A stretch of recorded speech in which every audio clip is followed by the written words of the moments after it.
involve a lot of mining, a lot of equipment and so on.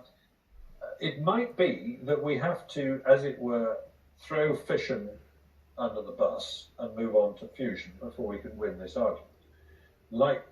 It's a bit like in my country, we have to sort of abandon all hope to do conventional genetic engineering and try and win the argument for genome editing, saying, look, this is, even if you don't like genetic engineering, there's no reason there's no reason to dislike genome editing.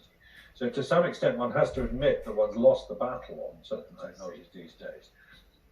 And fusion is showing real promise. Now, we've heard that before. We've heard that for 40 years. Fusion has been 40 years away for 40 years, is the old joke.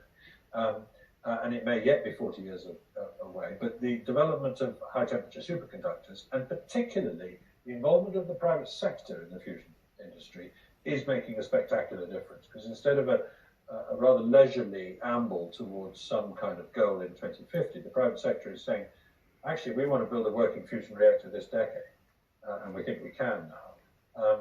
And if that were to happen, you know, the fuel of this thing is water, basically.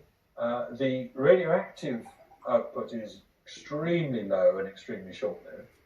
So regulation should be different, and as long as we get regulation right, then just imagine what we could do if you had a fusion reactor the size of a large closet, powering every city or every town,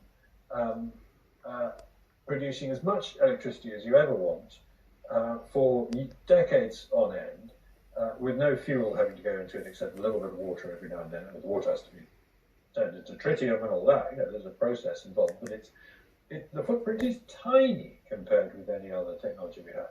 And then we'd have lots of energy. And if we've got lots of energy, then we can do all sorts of everything.